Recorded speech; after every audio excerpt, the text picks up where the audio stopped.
Are the CIA the current men in black? That's what we're going to be diving into today, as there has been an ex-CIA agent by the name of Mike Baker who has been on the Joe Rogan podcast to basically mock the UFO topic and try to discredit UFO whistleblowers coming forward like Lou Elizondo and David Grush. Now, this goes really, really deep, and it's actually a topic that's been talked about quite heavily recently, so we're going to go through all of it. Starting, though, with Mike Baker's most recent Joe Rogan experience, well, I guess his most recent interview there. Let's have a look. Anything, but maybe the aliens visit. Maybe that's the only thing that's going to save us. The aliens? Yeah, maybe that's the only thing. Oh, I don't even know how I feel about that. The more I talk about it, the more I feel like someone's lying to me. The more people I have on that talk to me about aliens, the more I feel like there's some nonsense going on. There's a layer of nonsense in that stuff. Yeah, I saw that interview you did with Lou Elizondo. Yeah, Elizondo. Yeah. Well, if what he's saying is true, pretty fucking fascinating. There really is something bigger than an oil rig that's going 500 knots underneath the ocean, and they have video of it. Be kind of nice if you released that.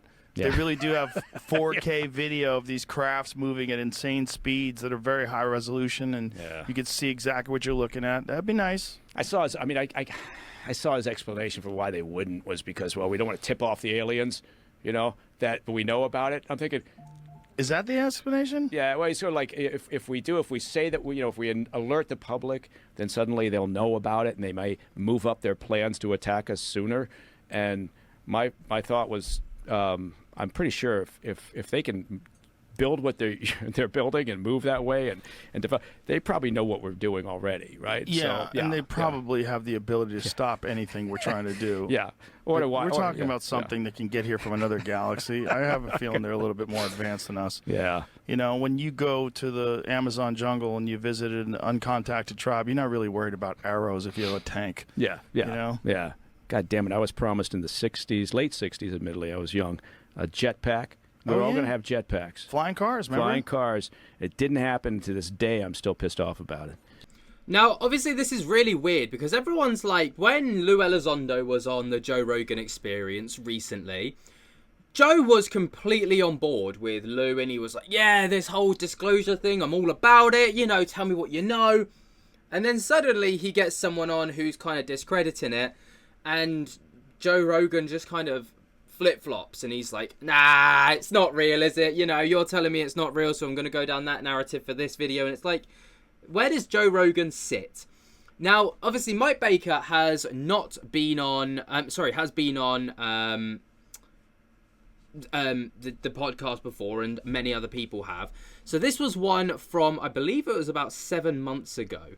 And again, Joe Rogan hypocrisy and his disparaging remarks implicitly direct David Grush and his softer stance on Travis Walton and the facts in between. And this is the clip right here. I am less likely to believe with every new thing they tell us. If you're getting some release from the Pentagon that says there's off-world crafts, UFOs, unexplainable vehicles not of this earth, they don't tell you the truth about anything. No. Anything. I would say that if I was trying to obscure a hyper-sophisticated drone or weapons program, I would release that. If I was a smart guy who's involved in intelligence, I would say, what's the best way to get away with this new super sophisticated weapons program? Okay, well, let's just say it's aliens. Yeah. Let's just not say it's us at all. And, well, what's the best way to get that information out? First of all, pretend you don't want it to get out. Yeah. Don't just have a press conference, because then they won't believe you. Leak it out slowly. Leak it out a little bit here and there. Leak it out through, you got some guy who works for you who's maybe got a big mouth, likes to tell a little gossipy. Yeah. Let's get Mike over there. Tell him. Yeah. Leave a folder on his desk. Yeah. Tell a secret to some asshole that can't keep his mouth shut. Yeah. Exactly. And then Mike, I felt compelled to go to Congress and explain. And then, Mike is on fucking Newsmax, and Mike is writing a Substack now about all his experiences that he had in Area 51. There's a lot of loony people, man, and there's a lot of real interest in obscuring high-level military secrets that are of dire national intelligence. Now, what, again, people find hypocrisy and a bit hypocritical from Joe Rogan here is the fact that he will just flip-flop between, being pro-aliens and disclosure and then being anti-alien and disclosure, and basically being like, this person's legit, no they're not legit, yes they're legit, no they're not legit, this thing's legit, this isn't legit. Now it's like he just flip-flops, but basically depending on who he talks to. And national security needs. Like, you need if these things exist, if the technology for insane hypersonic travel with a drone that evades all known weapon systems, can move at a speed almost at the speed of light, like some insane speed. If we really have something like that, why the best way to pretend you don't have it is to say that it's alien. That's what I wanted to Committee Rule 9G, the witnesses will please stand and raise their right hands. Do you solemnly swear or affirm that the testimony you are about to give is the truth, the whole truth, and nothing but the truth, so help you God? Let the record show that all the witnesses answered in the affirmative.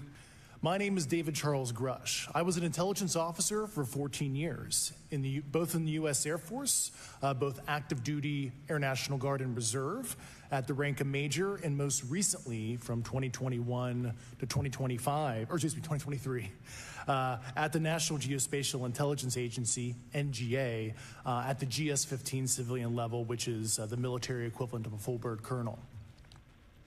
I was my agency's co-lead in unidentified anomalous phenomena and transmedium object analysis, as well as reporting to the UAP task force, UAPTF, and eventually, once it was established, the All-Domain Anomaly Resolution Office, ARO. I became a whistleblower through a PPD-19 urgent concern filing in May 2022 with the Intelligence Community Inspector General.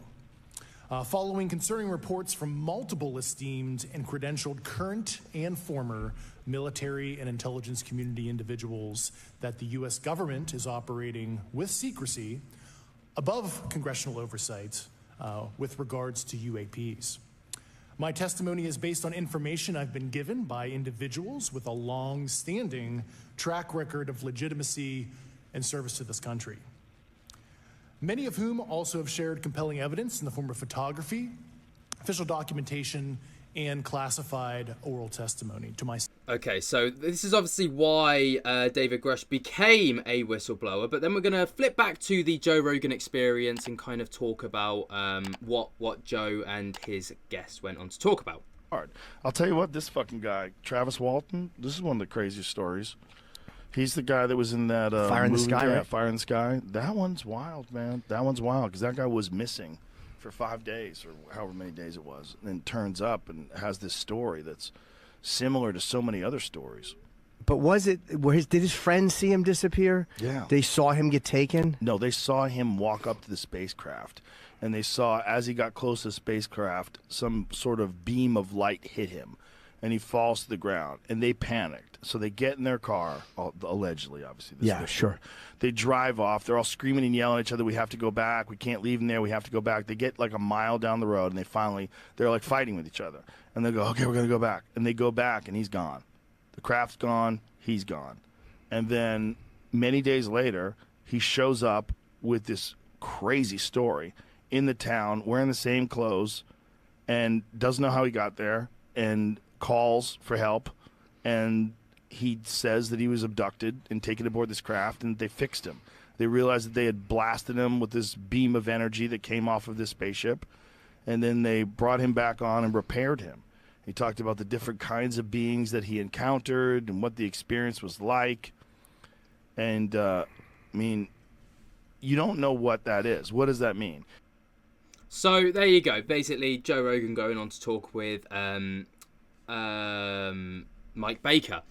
Now, this has led many to speculate about whether the CIA are now the new Men in Black, all right? So the Men in Black's obviously, this kind of cult classic film that was blown to popularity, like with Will Smith and all the rest of it. They were like the people that would go and investigate aliens and all the rest of it.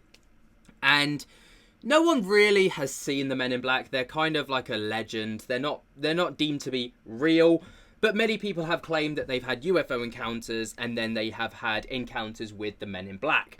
Some of them being very tall, pale males in black suits, black fedoras, No eyebrows, no facial hair whatsoever, very dark eyes, usually wearing sunglasses, and act very autonomously, like, you know, very robotic in their actions. And it's led a lot of people to believe that the CIA's Office of Global Access, or the OGA, in Alaska UFO recovery mean that the CIA could actually be the real-life Men in Black. So this is a video with Ross Coulthart, which is, you know, of course, he's a very fantastic journalist and very up to beat with all of the UFO topics. And this is him talking about that kind of potential. Literally from a source who's just contacted me confidentially to confirm something that you and I first spoke about a month or two ago. You're all... I'm not 100% sure why the quality's a bit naff. Let me see if I can refresh it, and we'll see if we can get this a bit better quality. No, it's just the video, I'm afraid. So who's just contacted me confidentially to confirm something that you and I first spoke about a month or two ago. You'll all remember that we did a story, and I did it also on News Nation, where we talked about the Alaska UAP object. And I said definitively that sources of mine were telling me that the Alaska object was anomalous. I didn't have a lot of information at the time, but I now do. I've just received this. The Pentagon tracked the Alaska object, confirmed that it was a silver cylindrical UAP and not a balloon.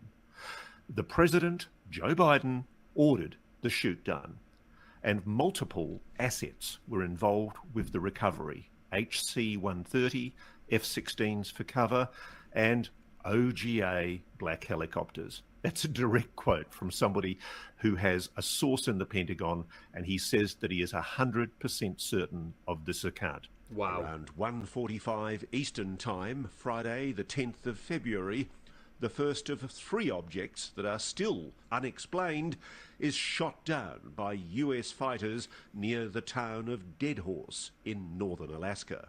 A massive air and ground search begins. Within hours of the shoot down, the White House national security spokesman admits they have no idea what the object was. We're calling this an object because that's the best description we have right now. This morning's article in the Daily Mail detailing a super secret CIA program called the Office of Global Access and its involvement in running operations to recover crashed UAPs, otherwise known as UFOs, was nothing short of a bombshell. Utilizing Special Forces operators from the Joint Special Operations Command or Special Forces operators hired by private contractors to recover these off-world vehicles raises serious questions about how a democracy can survive without proper oversight. What we can be pretty sure about is 3 solid sources who've been briefed by people who were involved in these programs, that we have a wing of the CIA, and it's an office called the Office of Global Access, that has been coordinating the retrievals of crashed or landed non-human craft. That's the allegation that we're dealing with here. So this is multiple sources coming to us saying this.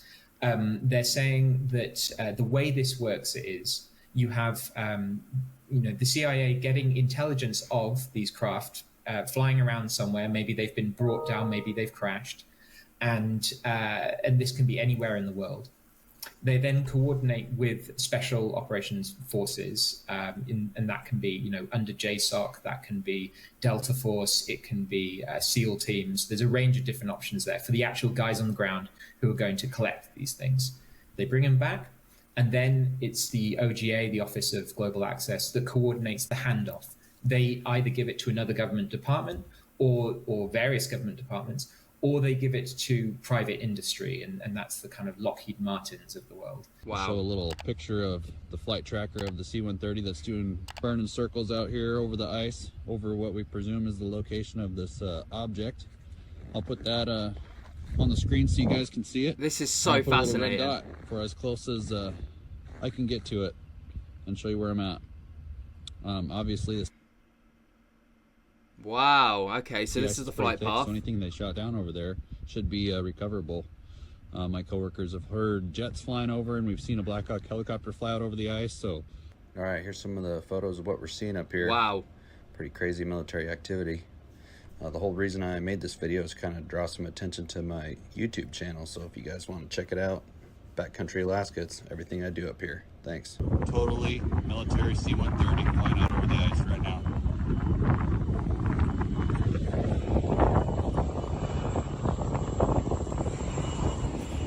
Wow.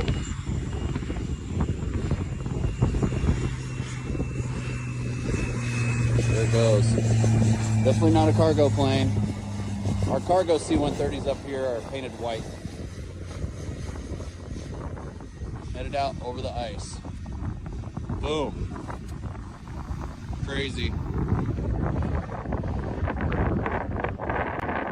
Updates, and here comes a Black Hawk. They're definitely looking for They're something. definitely not doing whatever they're done doing. Covering the UFO or whatever it is was shot down out there. China or Russia, whoever. Damn, I'm gonna be kind of far away for this, but there goes the Black Hawk. Okay, live above Prudhoe Bay. Wow. What the fuck is going on around here, dude? Look at that shit. There is some crazy crap going on around here. Super exciting. Nothing fun ever happens at work. Don't see anything over there.